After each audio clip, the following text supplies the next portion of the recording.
And so comes the end, another exciting match day in the Premier League as we're going to look at each game in more detail. But your headlines: Arsenal took Tottenham apart in the North London derby. Nottingham Forest hit Liverpool for 3 at Anfield. There was 2 for Harvey Barnes to defeat Manchester City for Newcastle. 2 for Morgan Rogers to defeat Leeds United for Villa. Bournemouth came back from 2-0 down after Callum Wilson, their own boy, had put them 2 behind. And Manchester United went down to Everton despite a fight between the Toffees' own players as they get a win at Old Trafford.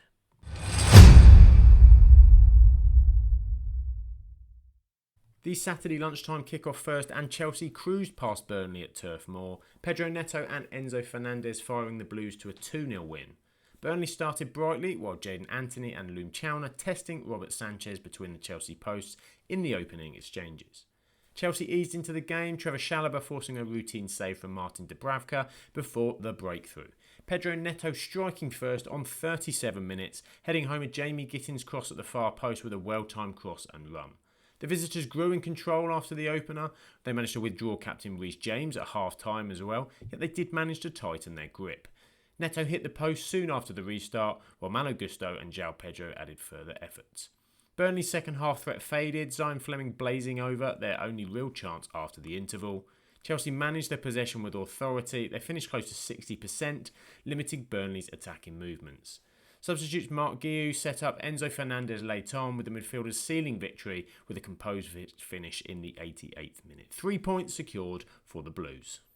Now, overall for Burnley, they'd begun brightly at Turf Moor. They'd pressed Chelsea, they carved out some early openings, but Anthony's hesitation and Fleming's missed chances pretty much summed up their lack of cutting edge in the final third. Despite flashes of intensity and organisation, the Clarets' inability to sustain attacking quality allowed Chelsea to grow into the game, dominating after the break. Fleming's recent run of 3 goals in 4 matches had offered hope, yet he was wasteful here. It reinforced the wider issue of insufficient firepower potentially across Parker's squad. The manager said, "I thought we were brilliant first half, but we fell short a little bit in terms of that clinical edge," acknowledging both the progress in performance and the fine margins that continue to cost his side. Burnley's league form is faltering, with 3 defeats in their last 5 home games and a slide towards the bottom 3. With Brentford up next, the pressure is mounting to rediscover scoring form and halt the downward momentum. Chelsea controlled the game's key phases, with Marc Cucurella's adventurous movement from left back into striking position sparking the breakthrough, underlining a standout all-round display. Pedro Neto's header, crafted from Gittins' precise cross, showcased the team's ability to convert rehearsed training patterns into decisive goals. Andre Santos was very good as well. He played multiple midfield roles, while Liam Delap continued his struggles in front of goal, just 1 in 13, highlighting the contrast in individual form across the squad. Enzo Maresca praised the resilience and control. He said, "I'm very happy. This kind of win, we needed it. Burnley defended very well and didn't give us many spaces, but overall we created more chances and deserved to win." Chelsea's league form is strengthening. 8 straight wins in Saturday 12:30 kickoffs. Cucurella is now joining one of the key influential performers in the squad. Next up, crucial fixture against Arsenal.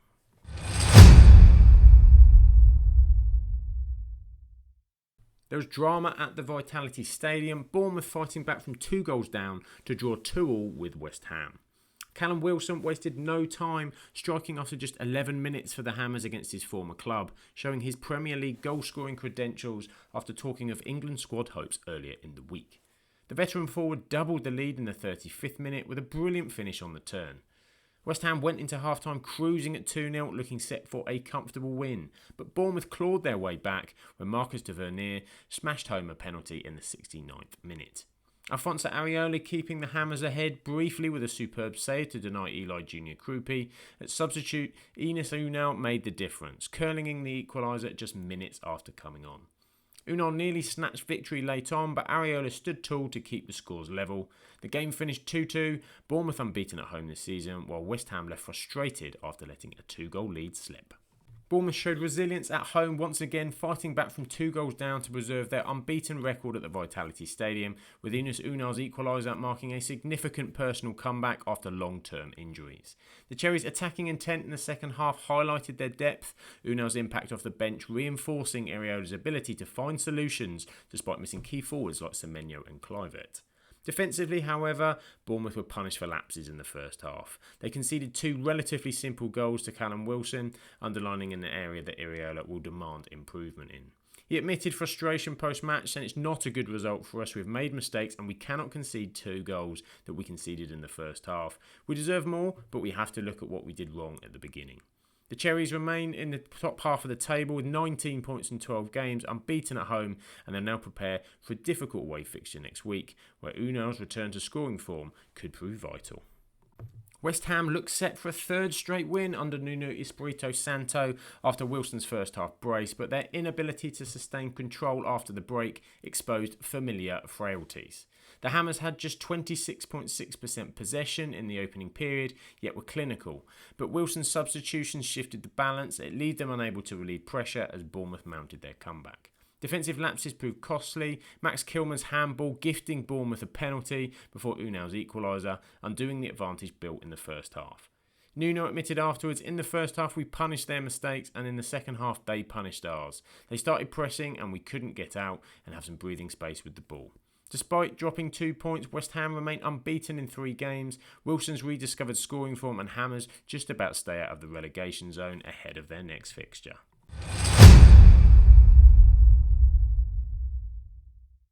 Brighton came from behind to beat Brentford 2-1 at the Amex, sealed by late drama and a stoppage time penalty save.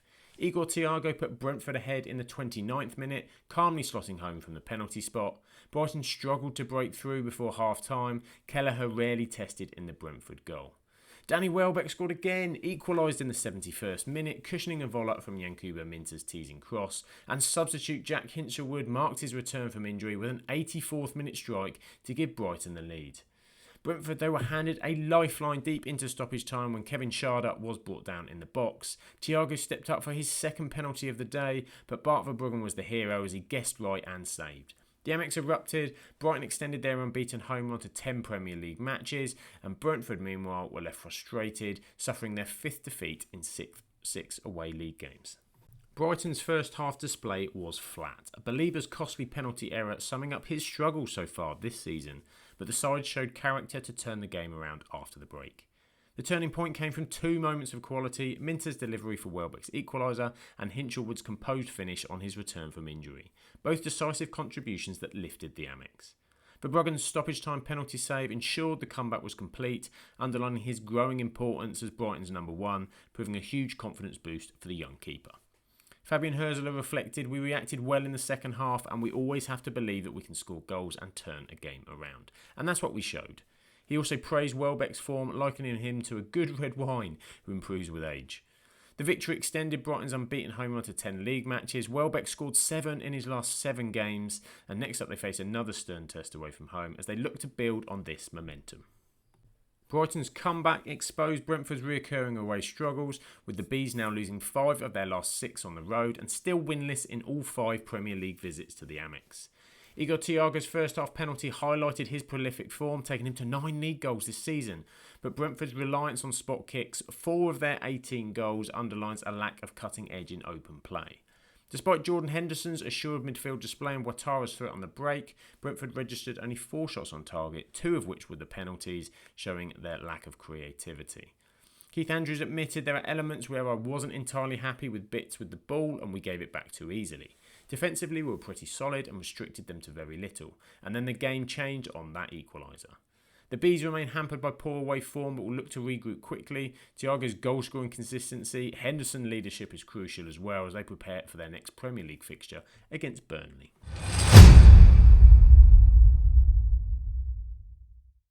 Raul Jimenez struck late to give Fulham a 1-0 win over Sunderland at Craven Cottage. A goalless first half with Fulham dominating possession but failing to make their chances count. Kevin missed the clearest opportunity before the break when he headed straight at Sunderland keeper Ruben Roofs. Sunderland nearly punished that wastefulness seconds after half-time, Enzo Lafay firing narrowly wide. Fulham continued to press, Harry Wilson and Alex Iwobi both testing the visitors' defence. Substitute Samuel Chukwueze added energy on the wing after coming on the second half, and it was his pinpoint cross in the 84th minute, met by Raul Jimenez, finishing from close range. The Mexican strike finally rewarded Fulham's dominance, their 18th shot of the game. The match ending 1-0, Fulham earning only their 2nd win in 7 league games, while Sunderland slipped out of the Champions League places. Fulham produced their most attacking display of the season, reaching 24 shots, which was more than double of their average of 11 per game. Chance creation not the issue this weekend, but rather finishing. Harry Wilson was lively throughout, started the season really well, while Chukwueze's introduction transformed the attack, his direct play and creativity elevating Fulham after Kevin was fairly ineffective. Jimenez delivered the decisive moment, scoring his first Premier League home goal of the season. Remarkably, 11 of his last 14 league strikes have put Fulham ahead in matches. Marco Silva reflected, "We controlled them very well. We won the game because we deserved it. We did not lose our concentration. It was a good performance." He also praised Chukwueze's massive impact from the bench. With Rodrigo Muniz sidelined still, Fulham may seek a new forward in January to help ease the burden on Jimenez, but for now their strong home form, 4 wins in the last 5 at Craven Cottage, gives them momentum heading into their next fixture against Spurs. For Sunderland, they produced arguably their poorest performance since returning to the Premier League. They registered just 4 attempts, their lowest total in a league game since 2017, and rarely threatened Fulham's goal.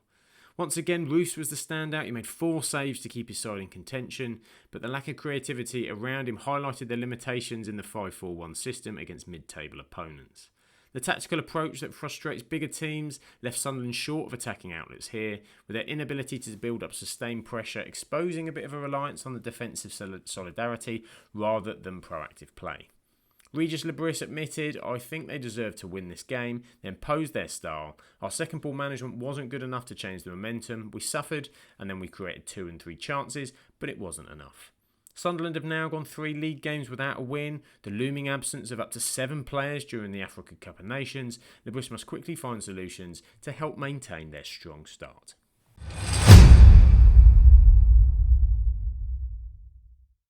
Nottingham Forest stunned Liverpool with a ruthless 3-0 victory at Anfield, piling the pressure on Arne Slot. Murillo opened the scoring for Forest in the 33rd minute when he blasted past Alisson, silencing the home crowd. Igor Jesus thought he'd doubled the lead soon after, but his strike was ruled out for handball. And then just 39 seconds into the second half, Nico Williams, formerly of Liverpool, set up Nicola Savona for a crisp finish in front of the Kop. Liverpool's record signing, Alexander Isak, struggled again. He lasted only 67 minutes this time before he was replaced. Forest continued to dominate the match, Morgan Gibbs-White adding a third in the 78th minute after Alisson's initial save. Mohamed Salah was the only Liverpool player to pose any real threat, but the hosts looked lifeless overall. The final whistle confirmed a 3-0 defeat, Liverpool's 6th loss in 7 league games. Forest meanwhile climbed to 16th, continuing their revival under Sean Dyche with a statement win. Liverpool's aura of dominance at Anfield has collapsed into fragility. The 3-0 defeat to Forest exposing a soft underbelly that has persisted since the start of the season. Record signing Isak's epitomised the malaise. He's failing to influence proceedings at all. Salah offered some spark here, but that's highlighting the alarming drop in quality compared to last year's title-winning campaign. The defensive frailties were glaring again, Virgil van Dijk admitting the side afterwards were conceding too many easy goals, reflecting a lack of fight perhaps and composure in the battles. Manager Arne Slot conceded bluntly, "If things go well or things go bad, it's my responsibility. We weren't able to create enough. I tried to adjust a few things, but it didn't work out." With 6 defeats in their opening 12 league games, back-to-back heavy losses for the first time since 1965, Liverpool's crisis deepens. Attention now turns to their upcoming Champions League tie before they hit another congested run of Premier League fixtures. Forest struck first, punishing Liverpool's vulnerability at set pieces, Murillo's opener exposing their lack of organisation and confidence in defending dead ball situations, obviously something Sean Dyche is very keen on. The second goal they managed to get at Liverpool again, Salah lost his runner and Forest capitalised on the space in front of a retreating backline. The third, Amari Hutchinson, came from a rapid switch of play, exploiting Liverpool's deep defensive shape, giving him time and momentum to drive at the goal unchallenged. Dyche praised his side's discipline and intensity, saying, "You're not going to dominate the ball here, but we can in the shape. They've shown an abundance of what we've been talking about over the last 4 weeks."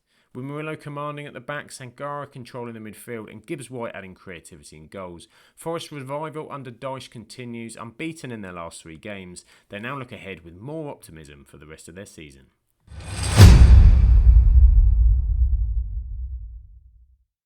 Crystal Palace soared into the Premier League's top 6 with a 2-0 win at Wolves, spoiling Rob Edwards' debut in charge. The first half was cagey, Palace looked sharper while Wolves survived a penalty scare. Jean-Philippe Mateta missed the visitors' best chance when he dragged wide when clean through, but they ultimately broke the deadlock on 63 minutes, Daniel Munoz finishing smartly from close range, and then just 6 minutes later, Yeremy Pino curled in a superb strike to double the lead.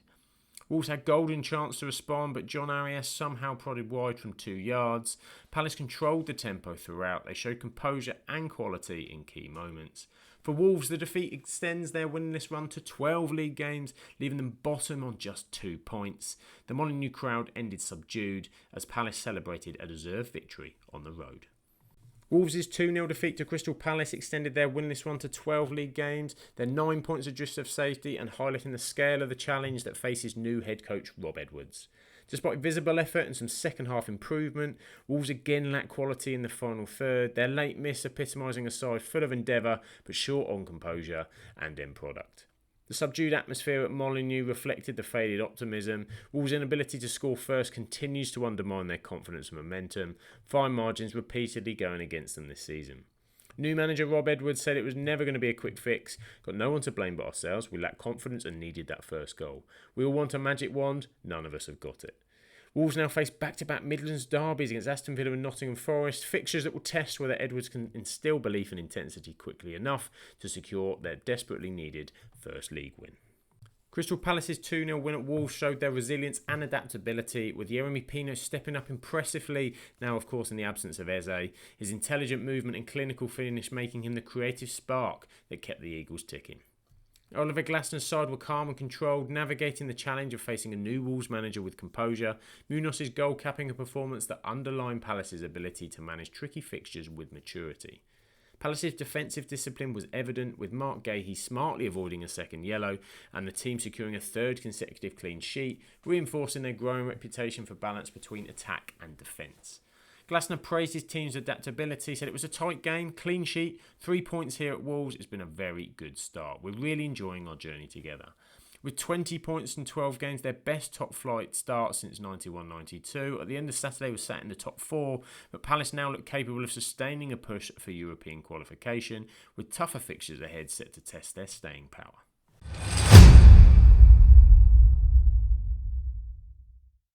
Harvey Barnes was the hero at St James's Park, following Newcastle to a 2-1 victory over Manchester City. The first half ended goalless, though City's threatened through Erling Haaland and Phil Foden without finding the target. The Geordies broke through on the 63rd minute, Barnes finishing clinically after Bruno Guimaraes' header set him up. City hit back quickly, Ruben Diaz equalising from a corner that deflected off Fabian Schär, but Barnes struck again just 2 minutes later, hooking home after Guimaraes' effort cannoned off the bar. The winner survived a lengthy VAR check for offside. It sparked wild celebrations inside St James's Park. Nick Pope had produced key saves to deny Haaland, while Gianluigi Donnarumma kept City in the contest with great stops at the other end. Guardiola's side were furious at a first half penalty appeal waved away against Foden, adding to their frustration. Eddie Howe finally claimed his first Premier League win over City as Newcastle bounced back from defeat at Brentford. Newcastle's 2-1 victory over Manchester City was built on Eddie Howe's notable tweaks rather than radical changes. With Bruno Guimaraes restored centrally, fullbacks Lewis Hall and Tino Livramento returning, and Fabian Schär slotting back in to bring balance and energy to the defence. The Magpies rediscovered their athleticism and pressing intensity after poor defeats to Brentford and West Ham, with Howe's faith in the same core group paying off as they showed resilience and aggression against Guardiola's side. Harvey Barnes embodied that resilience, recovering from a really bad missed chance in the first half to score twice, the first Newcastle player to net a Premier League brace against City since Alan Shearer in 2003. He now stands as their top scorer this season. Eddie Howe reflected it was a great performance, full of energy, heart and bravery. The mindset was key, as was the attitude. We're brave in our approach, tried to be aggressive and got rewarded. Now, Newcastle's brittle tendency to drop points from winning positions was overturned here at last. With Barnes in form, Nick Pope making key saves, they'll want to build on this momentum in their next fixtures, especially improving away results to complement their strong St James's Park form. Manchester City's 2-1 defeat at Newcastle was marked by Erling Haaland's rare blank. The striker stuck on 99 Premier League goals after missing a few chances, including a one-on-one with Nick Pope and a weak header that summed up his off day. Despite creating opportunities, City's failure to convert highlighted their growing inconsistency away from home, with this loss making it 3 defeats in their last 5 league matches on the road.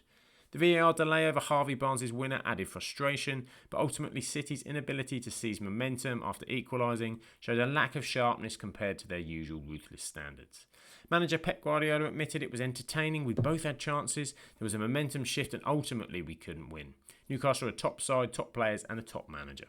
City now sit third in the table, suffering 4 defeats in their opening 12 games for the first time under Guardiola. With Arsenal pulling clear, their next fixtures will be crucial in re-establishing rhythm and keeping their title challenges alive.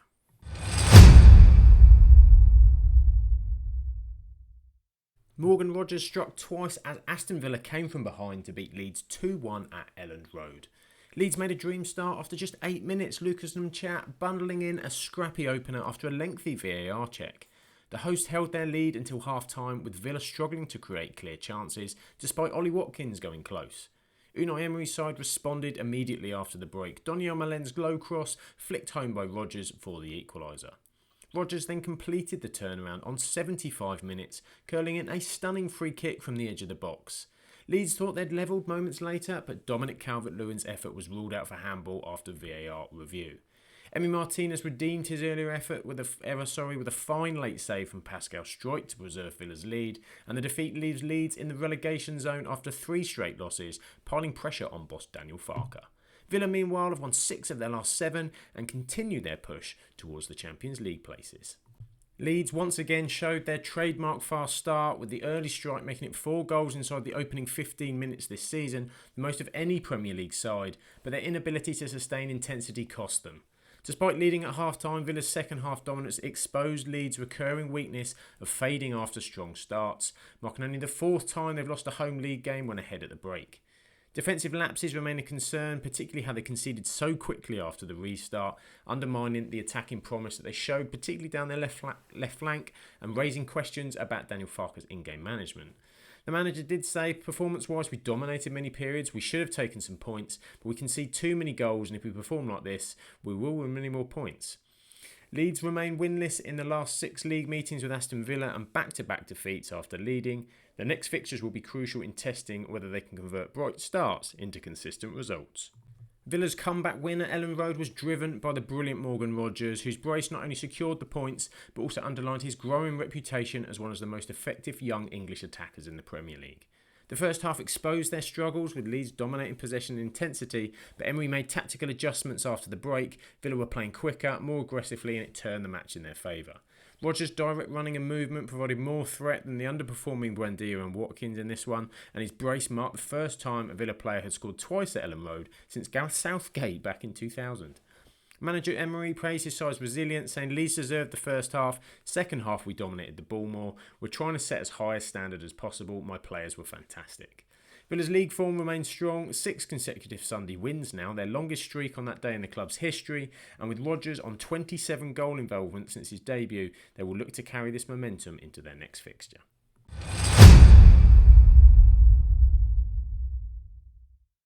Eberechi Eze stole the show with a stunning hat-trick as Arsenal thrashed Tottenham 4-1 in the North London derby.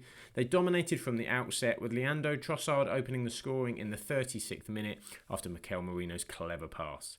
Eze doubled the lead before half-time, beating 2 defenders and drilling past Vicario, and just 23 seconds into the second half, Eze struck again, a curling finish to make it 3-0.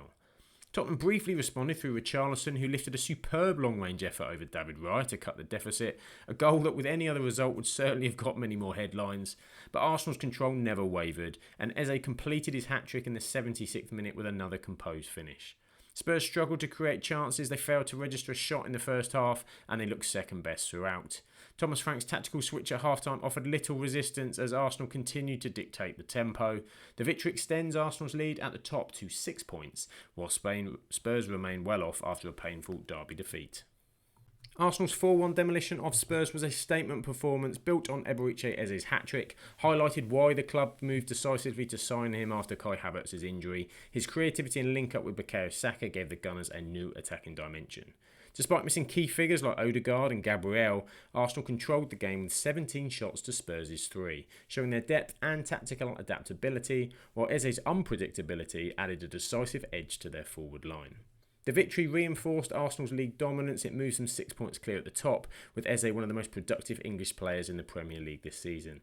He's underlining his impact on their title push. Arteta praised the occasion, saying it's a very special day for us. We dominated every part of the game. Whoever we put in there, they do the jobs for us. This squad has the belief and quality to deliver consistently. Arsenal's momentum is strong, but the schedule intensifies with Bayern Munich in the Champions League, followed by Chelsea away in the league, fixtures that will test both their resilience and Eze's ability to continue his prolific form. Tottenham's unbeaten away record in the league was shattered as their conservative approach under Thomas Frank left them passive and unable to register a first half shot, continuing a worrying trend of attacking inefficiency with fewer than 10 attempts per game this season. The tactical reshuffle at half-time came too late as Eberechi Eze strike seconds after the restart effectively ended Spurs' hopes, exposing their lack of creativity and reliance on defensive solidity that has frustrated supporters. Their attacking struggles highlighted by expected goals tally of just 0.07, the lowest in the league this season, with Richarlison's spectacular long-range consolation goal the only bright spark in an otherwise toothless display. Manager Thomas Frank admitted responsibility, said very difficult afternoon, bad performance, extremely painful. We didn't succeed to be aggressive enough and we didn't win the duels. I always take the full responsibility for the performances. Spurs remain top half, only 3 points off the Champions League spots, but a crucial midweek fixture looming against PSG. Frank must quickly find a balance between defensive organisation and attacking ambition to keep the fans on side.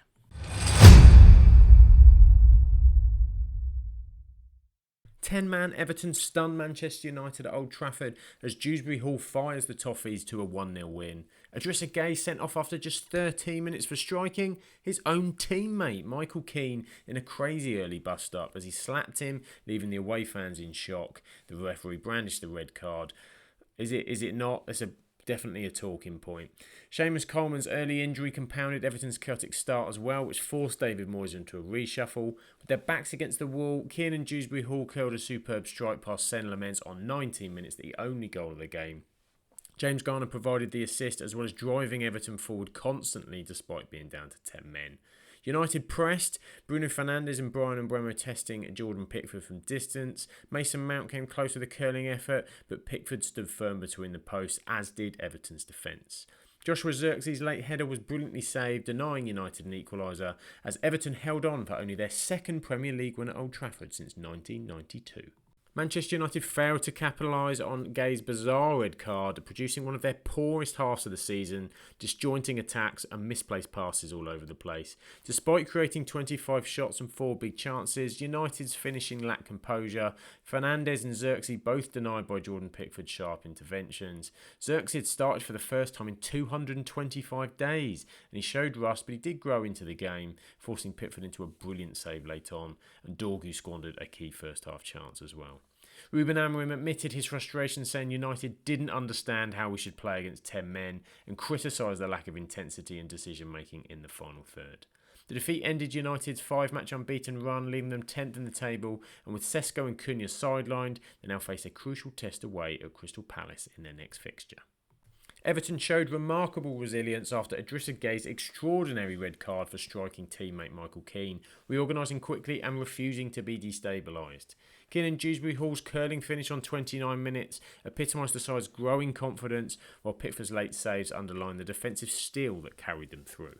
Moyes praised the combative spirit. He said he quite likes players showing toughness, framing the bust-up as part of the resilience that secured the result.